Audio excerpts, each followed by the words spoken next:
आइए अब हम लेते हैं प्रश्न नंबर 7।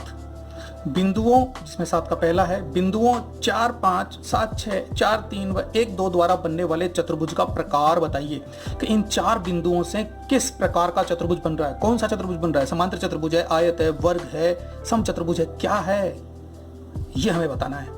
तो ये बताने के लिए हम इसका हल शुरू करते हैं। 7वें का पहला, और इन चारों बिंदुओं को हम नाम दे देते हैं। पहले बिंदु को A, दूसरे बिंदु को B, तीसरे बिंदु को C और चौथे बिंदु को D। अब हम जानते हैं कि दूरी सूत्र का उपयोग करके हम इन चारों के मान निकालेंगे। और दूरी सूत्र क्या होता है?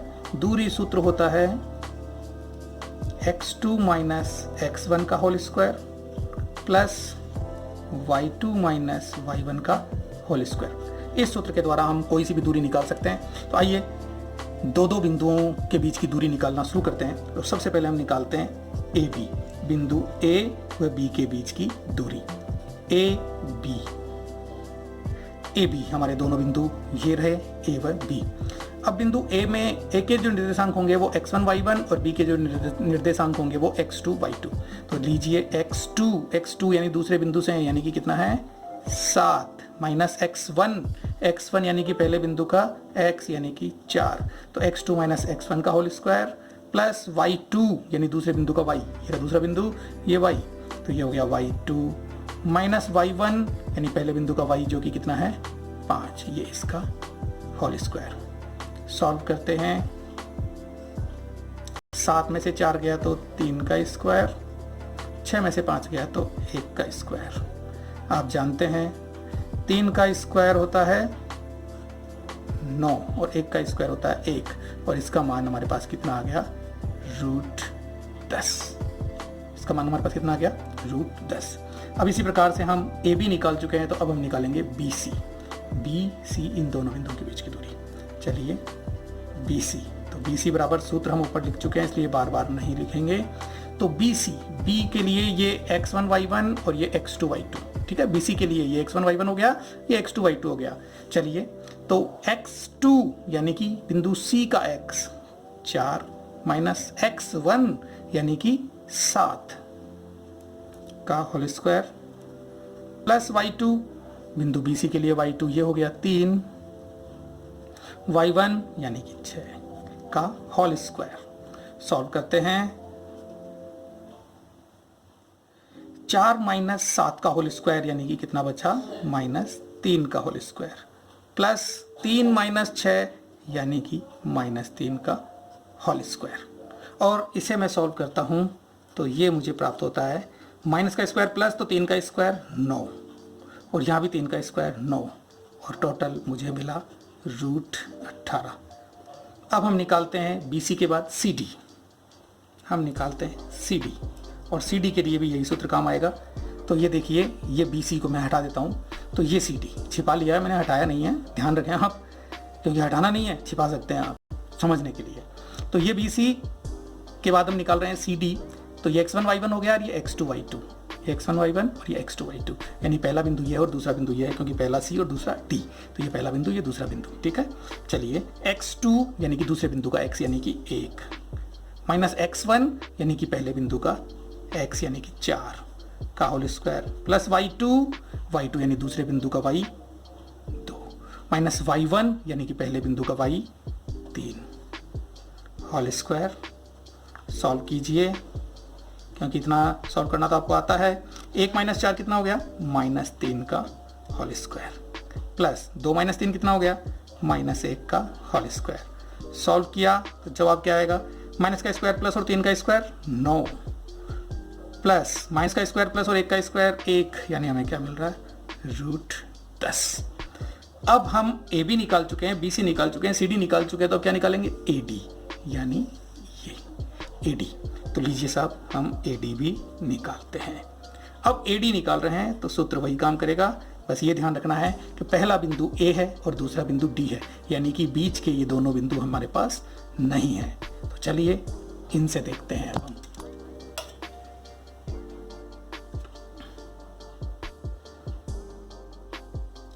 x2 यानी कि दूसरे बिंदु का x यानी कि 1, x1 यानी कि पहले बिंदु का x, तो x2 माइनस x1 का होल स्क्वायर प्लस y2 यानी कि दूसरे बिंदु का y जो कि 2 है, माइनस पहले बिंदु का y यानी कि 5। तो ये इसका होल स्क्वायर सॉल्व किया। 1 माइनस 4 का होल स्क्वायर यानी कि -3। 1 माइनस 4 का होल स्क्वायर यानी -3 का होल स्क्वायर, प्लस 2 माइनस 5 यानी कि -3 का होल स्क्वायर, और इसे हम आगे सॉल्व करेंगे। -3 का स्क्वायर कितना होता है? 9, और इधर भी -3 का स्क्वायर कितना होगा? 9, और 9 हमारे पास कितना आ गया? 18। आप यहाँ देख रहे हैं कि इन चारों दूरियों का मान हमारे पास √10 18 √10 18, यानी दोनों दूरियां आपस में समान है, यानी कि सम्मुख भुजाएं समान हैं। अगर सम्मुख भुजाएं समान है तो इसका क्या मतलब होता है? सम्मुख भुजाएं समान होती है आयत में, यानी कि ये एक आयत हो सकता है, लेकिन सम्मुख भुजाएं तो समान होती है समांतर चतुर्भुज में भी, तो ये एक समांतर चतुर्भुज भी हो सकता है। यहां हमारे पास दो विकल्प हैं, एक का जवाब आयत आ रहा है और दूसरे का जवाब समांतर चतुर्भुज आ रहा है। तो इसके लिए हमें क्या करना होगा? इसके स्पष्ट करने के लिए, दोनों में से किसी एक जवाब को रखने के लिए हमें इस चतुर्भुज के विकर्ण भी निकालने होंगे। तो विकर्ण कौन कौन से हुए? एक तो हुआ AC और एक हुआ BD। तो इन दोनों विकर्ण को हम निकाल लेते हैं। तो सबसे पहले चलिए AC निकालते हैं, यानी हमें AC को भी सॉल्व करना पड़ेगा।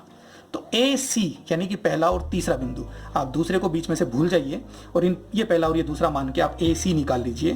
तो AC में भी x2 यानी कि 4 माइनस x1 यानी कि 4 का होल स्क्वायर, ये x2 हो गया, ये x1 हो गया, प्लस y2 यानी कि 3 माइनस y1 यानी कि 5 का होल स्क्वायर।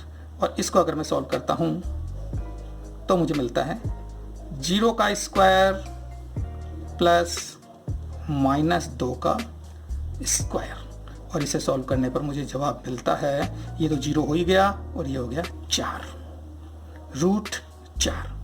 अब AC के बाद मैं निकालता हूं BD के लिए भी हमारा यही सूत्र काम आएगा। अब BD के लिए हम इस C को भूल जाते हैं और B और D की तरफ ध्यान देते हैं। तो BD की दूरी निकल जाएगी x2 यानी कि 1 माइनस x1 यानी कि 7 का होल स्क्वायर, प्लस y2 यानी कि 2 माइनस y1 यानी कि 6 का होल स्क्वायर। इसे अब हम सॉल्व करते हैं। अंडर रूट 1 माइनस 7 का होल स्क्वायर यानी कि -6 का होल स्क्वायर, और 2 माइनस 6 यानी कि -4 का होल स्क्वायर। सॉल्व करूं तो माइनस का स्क्वायर प्लस 6 का स्क्वायर 36, प्लस माइनस का स्क्वायर प्लस और 4 का स्क्वायर 16, और दोनों को जोड़ूं तो 6 और 6 12 का 2 हासिल 1, तो 3 और 2 5 अंडर रूट 52। इसे कह देता हूं समीकरण 1, इसे कह देता हूं समीकरण 2, इसे कह देता हूं समीकरण 3, इसे कह देता हूं समीकरण 4, इसे कह देता हूं समीकरण 5 और इसे कह देता हूं समीकरण 6। अब ये मुझे स्पष्ट करेंगे कि क्या है। इन समीकरणों से मैं क्या देख रहा हूं, या आप भी देखिए कि समीकरण 1 2 3 4 5 व 6 से क्या दिख रहा है? हमें दिख रहा है कि AB बराबर है, AB किसके बराबर है? CD के। AB बराबर है CD, तथा BC बराबर है AD के, क्योंकि BC और AD का मान बराबर है। BC बराबर है AD के। तो ये तो हुई सम्मुख भुजाएं बराबर, एवं यहां पर हमें एक चीज और नजर आ रही है, एवं ये जो AC और BD जो विकर्ण है, हम लिख सकते हैं एवं विकर्ण AC is not equal to BD। AC और BD दोनों बराबर नहीं है। आप जानते हैं एक चतुर्भुज जिसकी सम्मुख भुजाएं तो बराबर है लेकिन विकर्ण बराबर नहीं है, तो वो आयत होगा या समांतर चतुर्भुज? क्योंकि आयत के विकर्ण बराबर होते हैं, इसलिए ये आयत नहीं है, यह एक समांतर चतुर्भुज है। तो इससे हम इस निष्कर्ष पर पहुंचते हैं कि यह एक समांतर चतुर्भुज है। अतः यह एक समांतर चतुर्भुज है। ये हमारा आंसर आ गया। क्लियर है? प्रश्न नंबर 7 का 2। तो हम ले लेते हैं हल 7 का सेकंड। इसे सॉल्व करते हैं। क्या कह रहा है ये? उस त्रिभुज का क्षेत्रफल ज्ञात कीजिए जिसके शीर्ष -3 -2, 5 -2 और 5 4 है। यानी हमें उस त्रिभुज का क्षेत्रफल ज्ञात करना है जिसके ये तीनों शीर्ष हैं और हमें ये भी सिद्ध करना है कि ये एक समकोण त्रिभुज है। तो 3 शीर्ष दिए हुए हैं और हमें त्रिभुज का क्षेत्रफल ज्ञात करना है। तो क्यों ना हम पहले ये ज्ञात कर लें कि ये समकोण त्रिभुज है, क्योंकि त्रिभुज का क्षेत्रफल ज्ञात करने का सूत्र आपने पहले सवाल में देखा है कि किस प्रकार से हम त्रिभुज का क्षेत्रफल, जैसे सवाल नंबर 6 में आपने किया था, तो वही सूत्र आएगा। लेकिन अगर हम पहले ये सिद्ध कर लें कि ये समकोण त्रिभुज है तो बहुत आसानी से हो जाएगा। कैसे? देखिए, हमें 3 बिंदु दिए हैं, हम इन तीनों बिंदुओं को A B C मान लेते हैं। A बिंदु हमारा हो गया -3 -2, B बिंदु हमारा हो गया 5 -2 और C बिंदु हमारा हो गया 5 4। इस तरह से हमारे तीनों बिंदु हो गए। अब हमें यह सिद्ध करना है कि ये एक समकोण त्रिभुज है और समकोण त्रिभुज के लिए तीनों बिंदुओं के बीच की दूरी निकालनी होगी, ठीक इसी प्रकार से जैसे हमने अभी इस पहले सवाल में निकाली। तो इसके लिए पहले हमें दूरी सूत्र लिखना होगा। तो चलिए दूरी सूत्र लिख देते हैं सबसे पहले। और दूरी सूत्र क्या कह रहा है? √x2 - x1 का whole square plus y2 - y1 का होल स्क्वायर। अब आप दूरियां निकाल सकते हैं। सबसे पहले हम निकालते हैं ए बी। ये ए और ये B, x1 y1 x2 y2। चलिए सूत्र में मान रखिए x2, सॉरी लिखा ही नहीं मैंने, तो यहाँ लिख दिया, ये गलत है। x2 - x1 का होल स्क्वायर। तो x2 यानी कि दूसरे बिंदु का x कितना है? 5 माइनस x1 यानी पहले बिंदु का x -3, क्योंकि माइनस पहले से था तो ये माइनस आने से ये क्या हो जाएगा? Plus whole square plus y2 यानी कि -2, माइनस ये वाला माइनस और y1 -2, क्योंकि ये माइनस और ये माइनस दोनों मिलकर क्या हो जाएगा? प्लस ये दो। तो ये हो गया y1 - y2। सॉल्व करते हैं। 5 + 3 8। पहले रूट बना दूं, 8 का स्क्वायर और यहाँ देख रहा हूँ कि -2 और +2 क्या हो जाएगा? 0 और 0 का स्क्वायर। सॉल्व करूँ तो 8 का स्क्वायर और रूट है तो कैंसिल हो जाएगा। जवाब क्या आएगा? 8। ए बी का मान आ गया 8, इकाई जो भी हो। ए बी के बाद अब निकालते हैं बी सी, और बी सी सूत्र लिखा हुआ है। ये बी और ये सी, ये पहला बिंदु ये दूसरा बिंदु, बी सी। तो x2 यानी कि 5 माइनस x1 यानी कि 5 का होल स्क्वायर प्लस y2 यानी कि 4 माइनस y1 यानी कि -2, क्योंकि पहले से माइनस है तो माइनस माइनस प्लस, ये हो गया होल स्क्वायर। और इसको अगर मैं सॉल्व करता हूँ तो मुझे मिलता है 5 - 5 0 का स्क्वायर प्लस 4 + 2 6 का स्क्वायर, यानी कि मुझे मिला 6 स्क्वायर, और 6 के स्क्वायर का जवाब क्या होगा? 6। ये समीकरण 2। अब मैं निकालता हूँ AC। तीनों दूरियां निकालनी है हमें। तो AC के लिए ये A और ये C, B को हम बीच में भूल जाएंगे कि B है, और हम निकालेंगे AC। तो ये पहला बिंदु और ये दूसरा बिंदु, x2 यानी कि 5 माइनस x1 यानी -3 और माइनस माइनस प्लस y2 यानी कि 4 और माइनस y1 यानी कि पहले का y जो कि -2 है, तो ये माइनस माइनस प्लस हो गया का होल स्क्वायर। सॉल्व कीजिए। 5 और 3 8 का स्क्वायर प्लस 4 और 2 6 का स्क्वायर। सॉल्व किया। 8 का स्क्वायर 64, 6 का स्क्वायर 36, √100, तो जवाब आ गया 10। ये हो गया समीकरण नंबर 3। अब हमारे पास तीनों दूरियां आ गई, तो हम कैसे सिद्ध कर सकते हैं कि ये समकोण त्रिभुज है? समकोण त्रिभुज हम जानते हैं कि समकोण त्रिभुज के लिए पाइथागोरस प्रमेय संतुष्ट होती है, यानी सबसे बड़ी भुजा का वर्ग। यहाँ देख रहे हैं तीनों में सबसे बड़ी भुजा कौन सी है? 10, यानी कि सबसे बड़ी भुजा का हम लिख देंगे यहाँ पर पाइथागोरस प्रमेय से।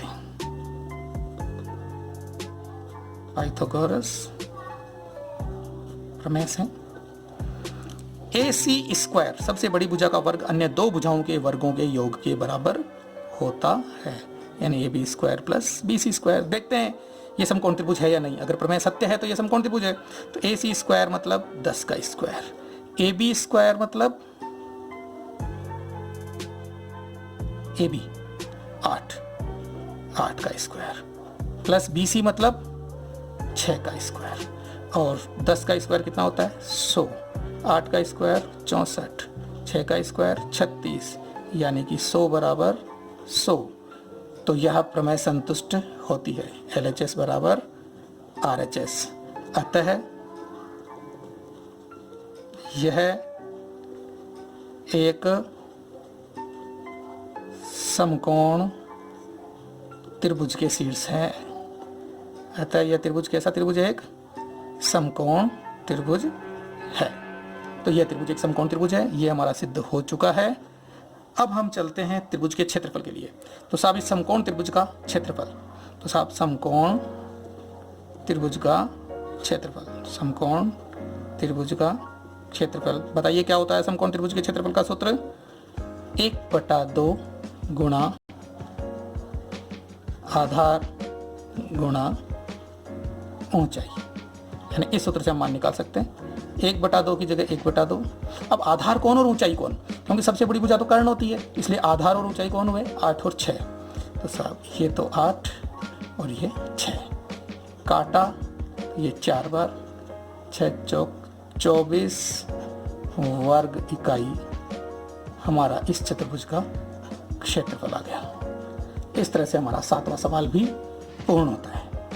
आपको अगर सवाल समझ में आया तो वीडियो को लाइक कीजिए, शेयर कीजिए और सब्सक्राइब कीजिए और प्रेस कीजिए बेल आइकन।